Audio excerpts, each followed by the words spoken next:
All right, we're live with Matt Laymen. This is Lunch with Lumbermen, MX Broadcasting Channel, part of the MX Network Materials Exchange. We're the only digital B2B e-commerce platform, the way to buy and sell lumber digitally. Matt and I do this every Thursday at 12 o'clock noon. We have quite a following now, Matt. I get all kinds of text, emails, calls at night talking about, hey, love what you guys talked about yesterday, or hey, hated what you guys talked about, which I'm good either way because, hey, I don't want to be a zebra. I want to have that bright red spot painted on me, right? Because there's no fun being in the herd. So we love. It's something that's interesting too is when usually when I say something that pisses somebody off, it's because I don't agree with something that they have a position, and I'd say something that's contrary to it. But the whole idea isn't to make you wrong; it's just to make you think. Like, did you think about this other scenario? Yeah, for sure. For sure. And so, like, Matt, what we like to talk about is we're inclusive here. We want everybody involved. We think information should be more transparent, and that's what we really like. I mean, Matt Beamer, Greg Riley, and I had a great conversation yesterday, and we talked a lot about these mills when they give these announcements that come out through 7 different people through emails and are really ambiguous about what is actually going on. Oh, real quick, everybody, please, thanks, Jory, and thanks, Sean Higgins. If you put up the name of where you're from and your location, it would be great. We had people on from France yesterday, from Brazil on yesterday, from Sweden on yesterday, from all the states. I don't think we had Hawaii and Alaska yet, but we're working on that one. And our views afterwards are amazing. I mean, we're having thousands of views, all kinds of comments after. So kind of blessed and grateful for what we're able to achieve here in transparency. But one of the big things we touched on yesterday, Matt, and maybe this is the way we'll start it, is we asked the question, has anybody actually seen a real announcement from the mill that made curtailments last week that made the market run all over the place? And everybody said, well, yeah, I got one from a friend of a friend of a friend. But nobody had actually got an official one. So last night, I think an official thing came out. And if I read it correctly, and again, this is just me, they said, yes, we're taking off 5 to 10% in Q3, which Q3 is almost over with. Right. And that's fine. But what the email going around last week was from a bunch of traders to other traders was 30% coming off. So again, I don't know the details, but to me that it didn't make sense when I heard about it, and people forwarded me emails from that had a chain that they had got this information from, and it's so anyway. I'm grateful that all that information came out in an official format yesterday. It certainly helps people make wiser, better decisions. And I saw an official. Did you see one come out, Matt, on that? Yeah, I did, and it was very ambiguous, and it certainly was not what the market was looking for in detail of enough to spook the market. All it basically says is we've already done curtailments for the last 10 weeks. We're going to do curtailments for another 3 weeks, and then we'll kind of it didn't say what they were going to do after that. It also mentioned that they had 5 or 10% curtailment at their OSB mills and their Southern Pine mills, which they haven't said anything about. But it really didn't make any difference when you figure that they're as an industry, or for Canada, they've increased their production this year, or shipments this year, by 10% anyway. So really, that's not a solution to a problem. And look, I get it on all these mills are having a tough time navigating. As Matt, Greg, and I said, hey, look at all these consolidations and contracts. From the mill's perspective, they're all based on what these big 800-pound gorillas that have all these contracts have these commitments, and all of a sudden they call them one day and say, we're not taking anything, right? So they have a hard time planning. So I understand on the mill side how it's hard to navigate that. But the one thing I've always it's always been tough for me to understand in this industry is how people just listen to one person without actually going and doing some research and finding out what really happened. Like last week, it seemed like, hey, I heard this. Woo, we're off to the races, right? But nobody actually dug down in and figured out what's going on. And all of a sudden people are like, we're all long now and everybody should buy because the bottom's in. It's like, it was interesting how the buzzword was the bottom's in. Like, Yeah, is it? I don't guys, know. I'm not smart enough to know that, yeah, right? the guys that went on record the week before saying they weren't going to buy anything until they got rid of their inventory, all of a sudden the bottom's in. So, what does the bottom's in mean for you? Okay, Yeah. the bottom's in doesn't mean I'm going to go buy a bunch of lumber. It's just like, it's nice to know I won't be losing any more on the value of my inventory. So crazy. Well, we're just talking about market here. You as a ex trader and as an individual, you hear an announcement like that last week from a whole bunch of people calling around saying that something's happening. You right away want to find out what's going on. And so, last few days I've called people, big buyers that I know, Texas and other places. There's some people, but for the most part, people are still moving inventory around in different locations that they still have, trying to make stuff work. Yeah. And I had one guy tell me he hasn't put out an open market PO since the second week of July and still hasn't. Now, that's one person, but there's still inventory that's getting worked through. I think there are some good values out there. And this one person said that they're still having a hard time getting some of the other products besides lumber to get out to these jobs, right? Yeah, that's the problem for the market right now. One of the things we told you I want to talk about was the inventory shift, and the thing that moves the market is let's talk about that, the shift in price movement that you talked to me on that email about. Yeah, so if you think about the market as just a giant pendulum that swings back and forth, and that pendulum is inventory. When inventory gets heavy to the mill side, you can assume that inventory is light on the buyer side and the market is underbought and it's going to swing back the other way. And vice versa. When it swings to the consumer side and it's real heavy, the mills have a deep order file, then you can make the assumption that if the mills have a big order file, then the buyers have plenty of inventory and they're going to stop buying. It's going to swing back the other way. So we talked about some of that's how lumber brokers or traders play the market. They just get on that momentum of that pendulum swinging and just ride a little bit, get off, ride a little bit, get off, just back and forth. But what the problem right now is the market's got a bottleneck in it from those other than lumber supply chain items like tubs and toilets and you name it, wallboard, gypsum, sheetrock, whatever, every kind of thing that's other than lumber that's got it clogged. And what that's done is made that inventory shift stall. Because the mills are still making lumber and they still have lumber sold to ship, but the dealers inventory isn't moving out fast enough, as fast as the mills are making it. So it's just kind of, instead of a pendulum swinging back and forth, it's a pendulum is just like just banging off. I think one thing that's interesting too. One thing that's interesting too about Matt, maybe this can add to that conversation. Over the last 6 months, as we ran up, people added to their contract business, to their business that is non-spot or non-open market.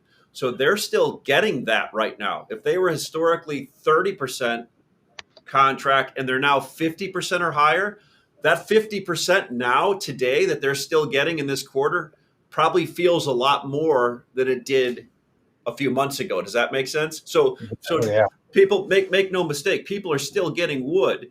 They're just taking their contract deliveries in instead of their open market spot I call around and buy every day, right? So that's right. So yeah, go ahead, Matt. I think that's the thing is where the market's gotten bottlenecked here, and while nobody really responded to futures responded $100 in 2 days to the rumor or the expectation there was going to be a 30% curtailment, and 2 days later it didn't happen and it's off $100. So you've got a market right now where I think spruce, Canadian Western SPF spruce is still the bellwether for what the market price is. And you've got futures at $550 and cash is still available at $460. Yeah, I heard 460 is the Western Mill quote unquote market price now, right? That's what you get. That's what you get out of Alberta. So 460 is about the price of Western Mills. What is the November contract at right now? 592. Wow. $150 premium. So and what we've got happening between now and November is the typical October sell-off. So you can get excited about. Sure, DIY is coming back a little bit right now in September.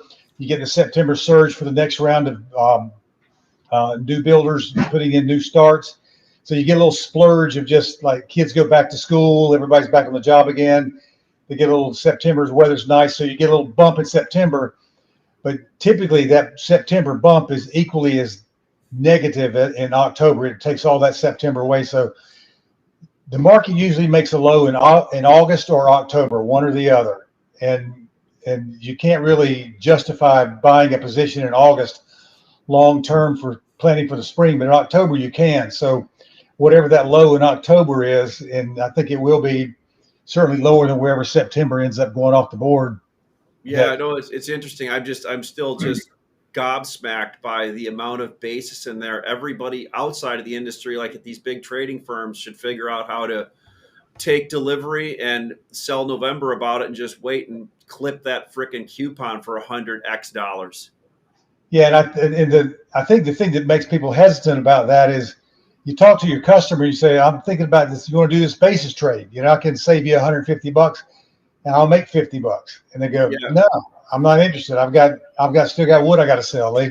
Yeah. No, that's why we've had interest from people outside of the industry now looking to be on our platform that are literally non-industry players that want to take advantage of those things and just have liquidity on our platform, which makes absolute sense. And people should come in and take advantage of that to put that thing back in check.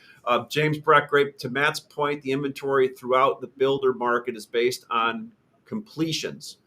So true, James. We've talked about that. The supply constraints on the other product is holding up completions. You're absolutely right. We can look at all the starts and permits we want, James, but we want to look at actual completions because that's where the rubber meets the road. If you want to build 2 million houses, but you can only complete 1.3, that's a big discrepancy, right, Matt? We've talked about that. Yeah, we talked about that back in May when it was before it even started to happen. There's going to come a time when the number of starts just has to sit there because you can't get windows and tubs and appliances. I mean, you got these shells, and I've seen houses with Tyvek stuck up on the windows because when there's Osb shortage, because they couldn't do it, there's nothing else they could do on the inside till they got the windows.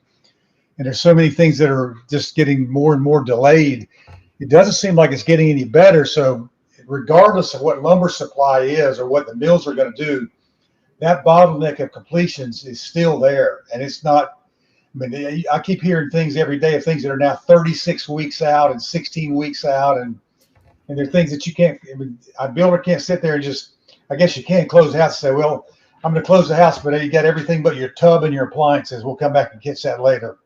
Yeah, no doubt. I mean, sales of houses are still great. I know in my little pig farm I live in, my little neck of the woods, you can't even if a real estate sign goes up in a front yard, it generally means the house is already sold. That's just an advertisement for a real estate agent at that point, right? There's all these closed markets that you got to call your real estate broker to actually see open houses because they're not even on the MLS listings anymore. I mean, it's great. So business is still really good, and I think everybody right now is trying to justify in their mind, well, business is really good. Why shouldn't lumber prices be really high? Well, I mean, we're trying to fit, we're trying to fit this much through this much right now. Eventually that'll open up, but it isn't there right now, right, Matt? But even when it opens up, there's still a limited amount of completions. We talked about at the very beginning of the year.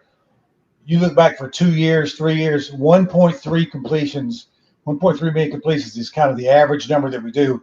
We've managed to push that up a little bit to about 1.4-ish this year, but 1.5 completions is not possible. I haven't talked to a builder yet that says they can complete 1.5 million. They can start 1.7 all they want, but they just don't have the capacity for getting the paint, the wallpaper, or the flooring, or everything else that comes after the framing.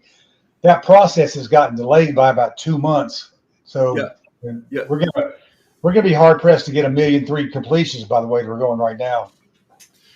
So I see Tim Hansen. I have interest in doing some basis trades, but I'm still a little uncertain how to do it correctly. Tim, I'll see if I can get a hold of you after this and just give you my 2 cents on that. When you're doing cash to futures, it's pretty easy. You just have to have a bunch of money in your trading account, if that makes sense. right? Because you got to be able to withstand these big basis moves. Yeah, and a place to Right. put the wood. You got to have the And a place ability to to put the put wood. the wood. Yeah, no. Here's a great point, Matt. Talking to a person yesterday, and it was really interesting. I'm like, hey, they're looking at stuff on our platform. They're like, I like this, this, and this, but the 3 locations I normally buy this to are full, and I can't put any wood into them till October 1st if they even allow me. And I'm like, really? And this is a multifamily buyer that traditionally used to take job site delivery, but Yeah. actually has now. And again, we've talked about this, but this is that phantom inventory that's out there where people that are non-traditional buyers of lumber that used to buy it, directly ship to the job sites are still doing that, but they also decided, hey, I'm going to put a chunk of wood on the ground myself. And I'm starting. That's something to not forget about as we go into 2022. There's a lot of wood that's already bought in storage in the warehouse for jobs that haven't even broken ground yet. So we're doing the same thing right now that we did back in the first of the year, which was overbuying for starts. And the difference is back then the builder said, just don't let me run out of wood. Price is no object. Now what's happening is the builders themselves, multifamily, particularly multifamily, large multifamily builders are getting storage facilities and just jamming them full of studs and OSB. And I think that's why we got a little pop in OSB for the last couple of weeks. It wasn't because the price was good. It was people that were non-traditional buyers saying, this isn't going to happen to me again next year. Just like Lowe's said, that treated shortage isn't going to happen to me next year. So they ended up getting enough to kill the market. But yeah, what a lot of people are saying too is, hey, $20 a sheet certainly looks better than $70 a sheet in here. Maybe I'll take a little bite off of this. So one thing that we've noticed that has started picking up, and again, I don't have any specific stuff except for the mills I talked to and a few other people that are in this. And I think Matt, you've said the home center business went from 0 to taking inventory now again, right? So that's helped a little bit, right? Where there's this. Yeah, but it's still, but think about that. That's helped a little bit, but all it's really helping them do is get rid of a problem that they had created back in May. I mean, it's helping them move some treated lumber, and the reason they're having to come back in for more studs and more OSB now is they jammed it to the mill and canceled the contracts for September and October. Yep. Greg Kudup said, agree with you, Matt. Completions are the key. Hey, Greg, glad you're here. And Judy Johnson said, coming sooner. What we're seeing for sale signs, realtors get calls and market info before listings. Yeah, that's a lot of stuff going on. And Judy, what I see is we called somebody the other day to look at a house, and it's crazy because every house you look at, it's already sold, but everybody always has other ones that are coming up, right? So we're still in a pretty good spot here in housing from what it feels like. But again, completions are the key to what's going on, because it only matters what you're doing, not what you want to do. Well, you think about that too. If we have a bottleneck in the completion process, that's going to create a bottleneck in existing home sales, existing home supply as well, because most of those homes that people are sitting in waiting on that are waiting on new homes are in an existing home. They're going to put it on the market when their house gets ready 30 days before it's time to move. So if you get that pushback on the new home completions, we're going to get a thinner supply of existing homes as we go forward too. So we could probably expect that existing homes are going to get tighter. It's interesting how existing home inventories are 2 months, and I don't know how to get this, but new home inventories are 6 months. And I don't know how you come up with a 6-month inventory of new homes when you got a 2-month backlog of just being behind, and that number's kind of skewed. It's kind of screwy to me. Yeah, I mean those numbers. There's a couple sites out there that maybe we can get those better on. Hey, anybody wants to put comments over there? Judy, yeah, exactly. Realtors won't show more than 1 or 2 in the neighborhood. I'm going to bring up Matt your 2x4 composite, so we can take a look at that. And I'm going to bring up the one from this weekend to show kind of, or the one, not the most recent, but the one to kind of show what's going on there. Like the composite, the 2x4 composite. Let's just take a look at that real quick, Matt. The Western spruce? It'll be the first page, 2x4, first page. I'm on the wrong. Okay, got it. Either one, first page of either one, Mike. Yep, we'll bring it up right now. Check it out. And I was going to tell James Brecht, I'm just going to tell James Brecht, I'm working on keeping my biases in check here. I saw it. I appreciate that comment yesterday. Okay, 12-month forecast, Matt. This is your two by four number two composite. Anything we're noticing here? We're kind of just. Well, I think if you look at that little cluster of where the blue line gets kind of jumbled at the bottom, that's the market that we right at that week number 20 or 31, where we expected the market to reverse. Something did happen in the market. The market was in a spot where it attempted to make a reversal and go higher. But what we found out there was that, like we talked about, the shadow inventory, but the biggest thing was the bottleneck of other than lumber products that just kept the market from rallying into in making a November push up. August push up higher. But I still don't see any reason why we're not going to get a downturn at like week number 38. That's 2 weeks from now. Why the market won't turn lower, because it's clearly not able to get enough legs to get going higher. There's the buyers are doing all they can do. They're buying now. They've got rid of a lot of their inexpensive lumber. So what they're doing is buying to fill in with less expensive lumber as they need it. But the problem is they just don't need it quick enough. And unless you see some kind of remedy in the bottleneck of the tubs and appliances and those kinds of things to get the completions done, this bottleneck of lumber or slow congestion of lumber to the job sites is going to continue regardless of what the mills do. I mean, the mills are not going to stop making lumber and just completely shut down because we got a temporary bottleneck and things. And this is a good question, Matt. I had a big national publication call me this morning and ask me a question for a comment of, and it should be out if they. And here's the thing: is whenever I don't have a long or short position, so I can give them what I see in the market. I'm not doing it from a position of I don't have any axe to grind on it, right? And the question was,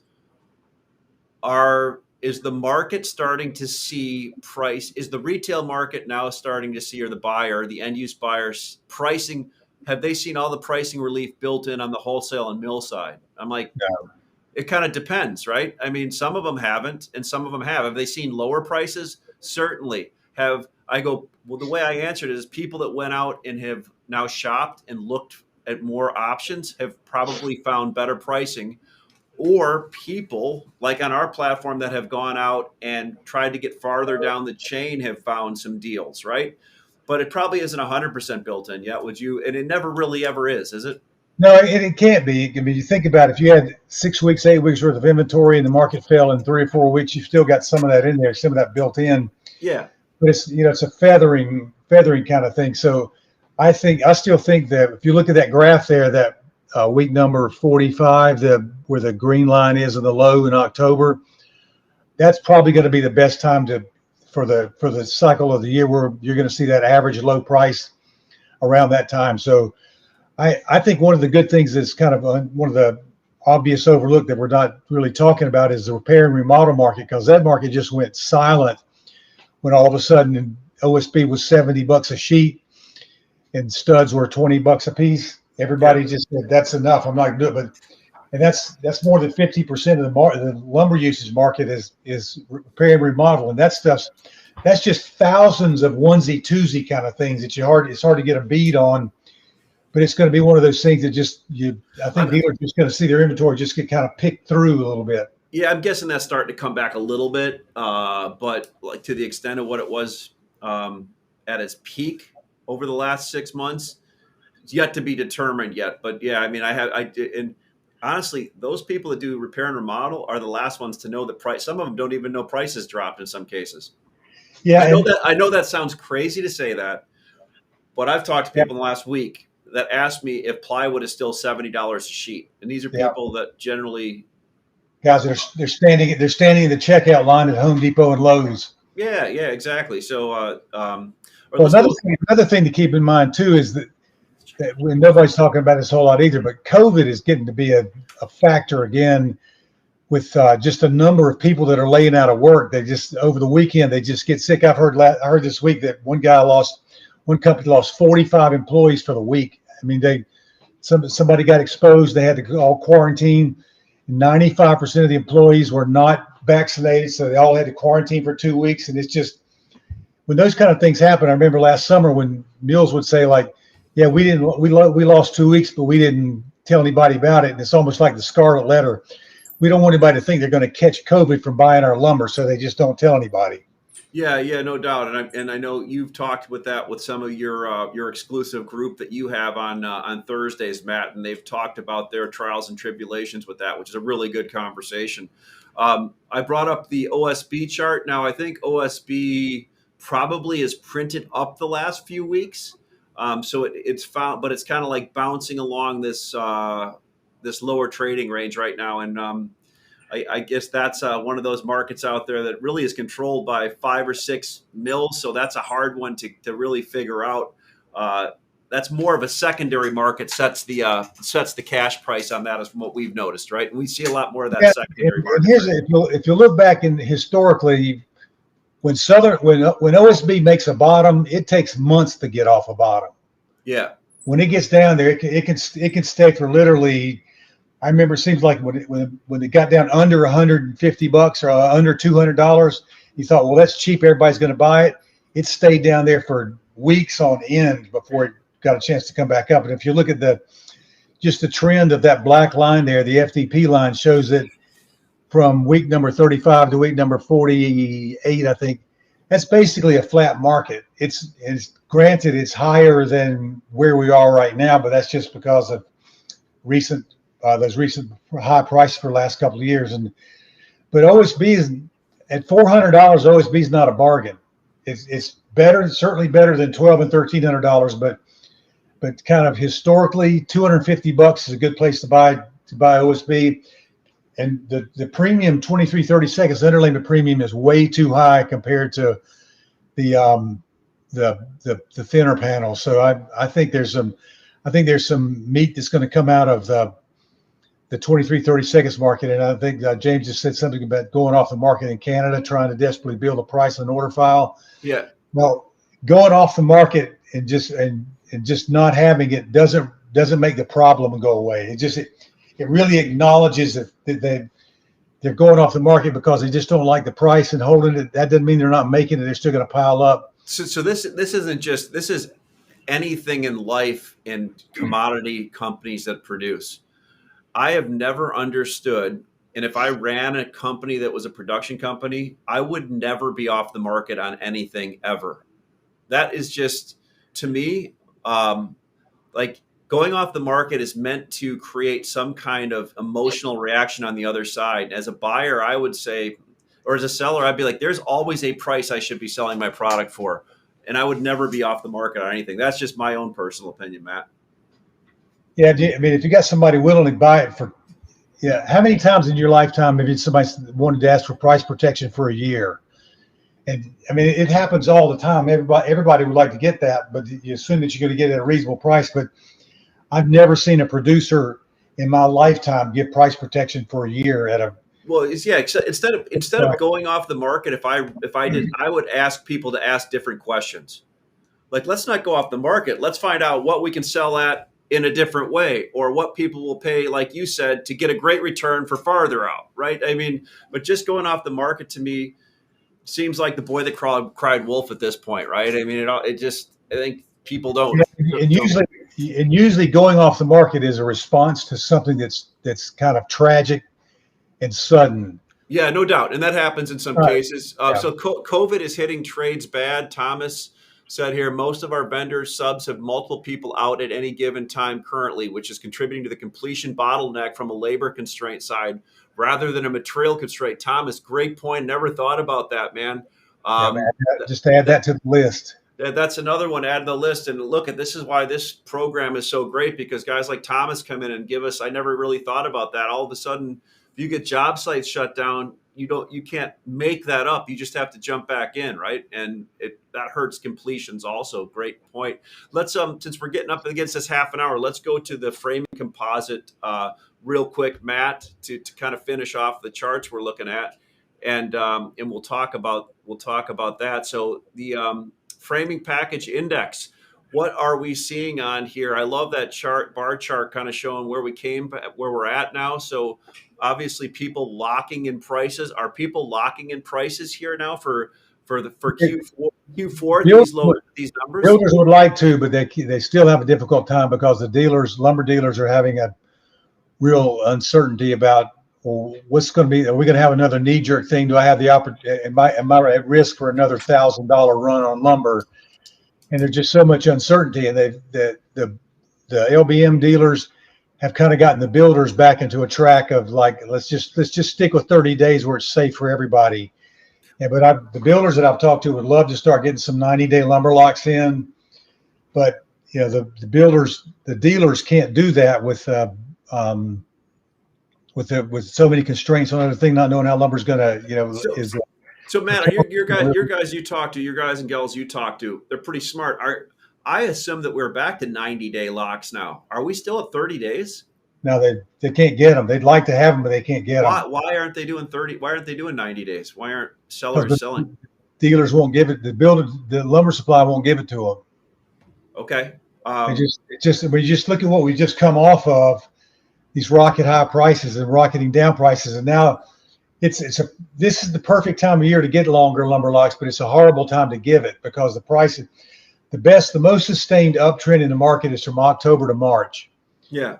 You can almost kind of bet on that. So if you're locking in 90 days worth of lumber locks right anytime between now and the end of the year, it's in your favor that you're going to come out ahead. It's more against the giver of the lock than it is the getter of the lock. James was asking Matt you a question. Are we seeing any relief in the EWP constraints recently? I mean, that's been an ongoing conversation. I thought there was relief a couple months ago, but it sounds like that's still a sticky wicket. It is, and rim board is as difficult as anything. I've heard more people ask about rim board than they are for the EWP, just something to wrap it in, because you still got 2x12s. If you're going to use those, you still want to wrap it with something. But I have heard that the problem is getting better, that it's not causing the delays, but there's certainly no abundance of it yet. But I think the delay portion of it is getting better. Yeah, for sure. So kind of going to wrap it. Oh, Euro, Euro continues to come over here. Matt was saying, a few other people yesterday, that it's becoming harder to deal with the congestion at ports and everything involved with that. But it sounds like there is still a lot of Euro sitting on the docks. Whether it's sold or not, I don't know, but it sounds like there's quite a bit of Euro still sitting around, and there probably always will be until something changes, because it's still coming over on vessels. But, kind of wrap it up. It was the market's kind of going into, September is expiring next week, right, Mike? Yeah. 15th. The 15th. We've got a big spread between the cash and the futures market, which most people just deal in cash every day. Just what that means is there's probably going to be a lot of volatility going into this expiration, because somehow that thing is going to have to remedy itself to have some kind of convergence, right? The question you have to ask yourself is, based on what you're seeing today for offerings and the momentum of the market, you think cash is going to go up $100 or futures are going to come down $100, or is it going to go 50-50? But either way, the lack of momentum in the market, urgency, and I just have a hard time seeing that it's going to go. I mean, whenever I see spreads this wide, I always think to myself, somebody smarter than me or in the know knows something that I do not know, and that's what they do, or they think they do, and that's what this spread has showed twice before. I remember leaving the office one day and saying to Mike, "The spread's too wide. Something's going to come out," and then you see an announcement come out in a mill. So something's going to come out of left field or right field, whatever field that you're the weak arm in, and it's going to be some kind of announcement. You're going to be like, I didn't see that coming, or something's going to happen. I don't know, but somehow that spread's wide and something has to be remedied. I'll tell you something I've been watching lately is like, how does futures trade on the day before print comes out, or the day that print comes out? If it's been a big hard up day, big strong up day, then print tends to be up 40, 50, 60, $100. If it's going to be down, then print's going to be down that way. right now the futures market is trading within a $4 or $5 range. So I kind of feel the print's going to come out with kind of a nothing that's going to be helpful one way or the other. It's just going to be kind of a neutral. I think Sean put something up here, Higgins, before we did this, but what the open interest is in lumber, there's just less and less people. At 2,500, 2,500 is normal. 1,800. It's 1,800 now? 1,900 now, Mike just said. Yeah. So to me, Sean was saying 2,500 was ridiculous, but it's even more ridiculous now. It's just something needs to be done with that, because when we're seeing, I know people are wondering what's up with that, right? But we talked about this consolidation. There's less and less people trading it. When all these companies get accumulated, there always used to be these little guys that were at these companies that did futures, and now they get put in this great big umbrella. People retire. I wondered how much interest there still is to trade some of this stuff, especially when it's a market that's a diminishing fiber that the thing's based off of, and there's bigger contracts that could be maybe written on different species, right? Just a thought.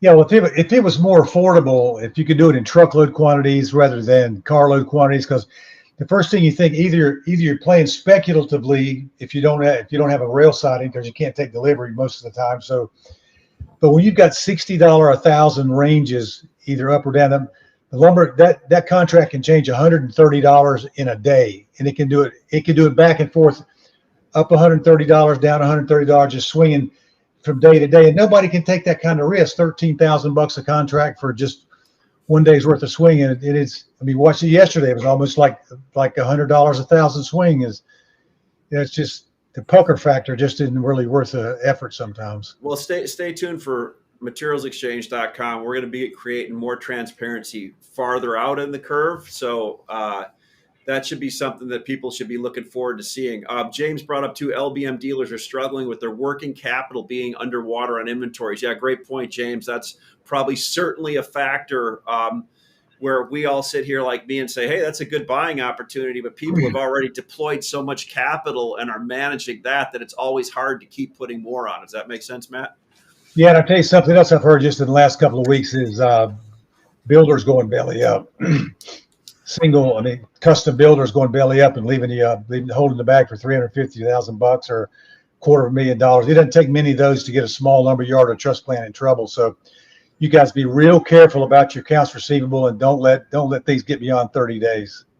Yeah, no doubt about that. That makes sense. I haven't heard anything like that, but whenever you see big moves like this, the question everybody always asks behind the scenes in every industry is, who's going to be the person that something happens to, right? And we haven't seen a lot of that yet, so it'll be interesting. We've seen a few things, but anyway, we're up against 40 minutes, Matt, but it was great. We had a lot of viewers. Like, look at there.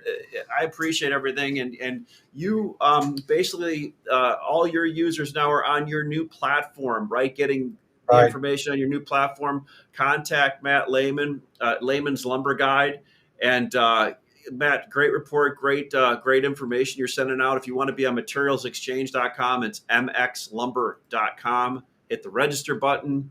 We will get you on buying and selling. There's no fee to be on our platform. It's just a flat fee of $100 per truck to buy, $100 to sell. We don't do terms. So if you're selling, it's $100. You don't have to pay a whole trading floor to move one of your products. It's a great deal. Matt, you got anything to close it out with? I appreciate you guys just coming and being supportive of it too. It keeps us energized and have to be thought provoking about things to bring up. So it's good. It's good for us to be able to know that we got to come up with something pertinent every week too. So it's very helpful.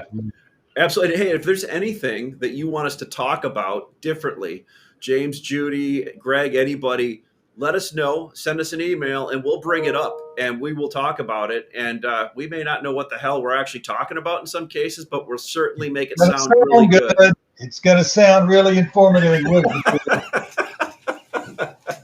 All right, everybody. Have a great end of the week. Thanks for coming, guys. Yep, you bet.